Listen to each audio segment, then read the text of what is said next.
Hello everyone, welcome to this UCAT preparation advice video.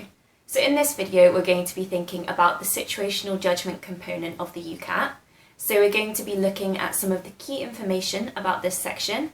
We're going to think about what you're being assessed on, and we're also going to go through 7 key tips. And then later on we're also going to look at some additional learning resources as well. There are 3 main question types in the situational judgment component of the UCAT.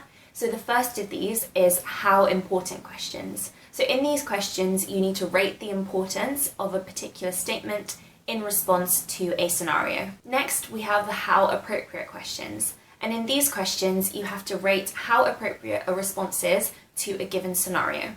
And the options that you have are very appropriate, appropriate but not ideal, inappropriate but not awful, and very inappropriate. And finally, we have the most appropriate question type. So in these questions, you're given 3 responses and you're asked to rank them from most to least important or appropriate. So in the situational judgment component of the UCAT, you're going to have 66 questions to answer, and you're going to have 26 minutes to answer them in.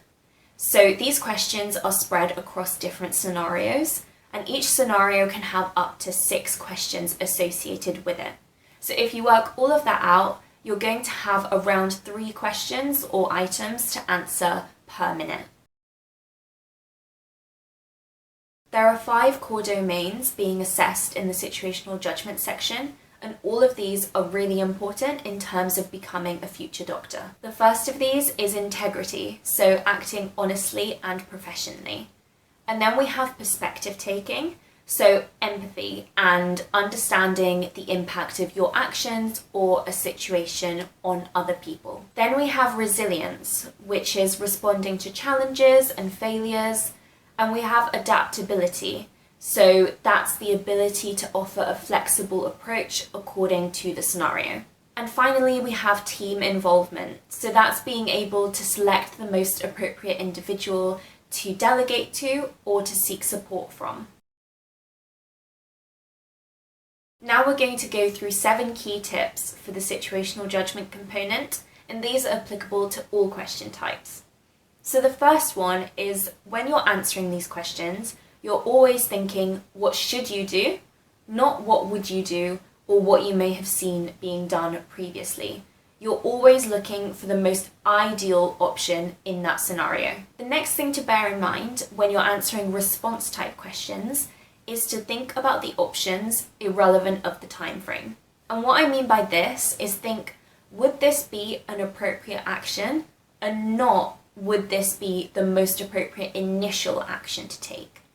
So for example, if there was a prescribing error made by a junior doctor, and one of the options that you had to choose from was increase the amount of prescribing training for future junior doctor cohorts, even though that action isn't an immediate one and it isn't an immediate solution, it would still be an appropriate or a very appropriate response. And don't worry, we'll discuss this time factor more in our situational judgment appropriate response video. The next tip is to make sure that you always answer from the perspective of the character in the question, because the optimum answer for a medical student in a set scenario is likely to be different to the most appropriate answer for a junior doctor. The next thing goes without saying, but practice is extremely important, especially in being able to identify what is and isn't an appropriate response.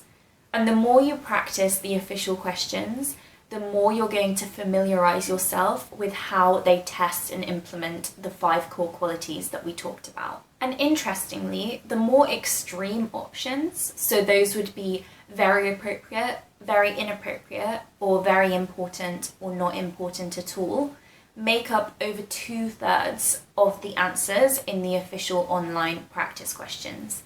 So don't be tempted to sit on the fence and choose one of the more moderate options if actually you think that one of these more extreme options would be more appropriate. In that case, just go for it.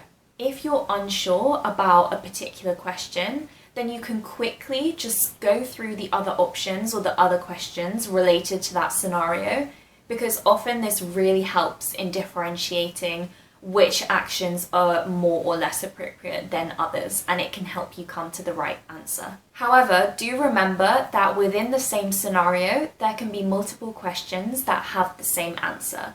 So there can be multiple options that are deemed very appropriate or very inappropriate, for example. And a note for when you're practicing, make sure that you answer all of the questions for a given scenario first before you then review the answers. Because a lot of the time when you're reading through the explanation, it can give away the answers for the subsequent questions.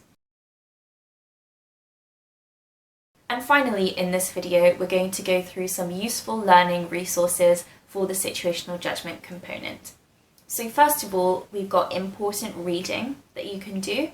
So that includes the GMC guidelines. So these are for medical students and they go through professional values and fitness to practice. You've also got the BMA Ethics Toolkit for medical students, and this provides excellent summaries for 15 common ethical topics. And that includes autonomy, communication, consent, and confidentiality. In terms of additional practice, so if you're looking for more questions, you've got the Situational Judgment Foundation Programme papers. So there are 2 of these, and they have slightly different style questions, and they are slightly more challenging, but they're based solely on GMC guidelines. And there's also the MSRA Situational Judgment Practice Resource, and this one is even more challenging, but it is useful if you've already completed all of the official UCAT questions and you've also done the foundation program papers. And this would be the types of questions you'd be answering to be able to go into specialty training. So for example, GP or neurosurgery, psychiatry, these would be the types of questions you'd be answering. So they are definitely more challenging, but useful to practice if you've already done everything else.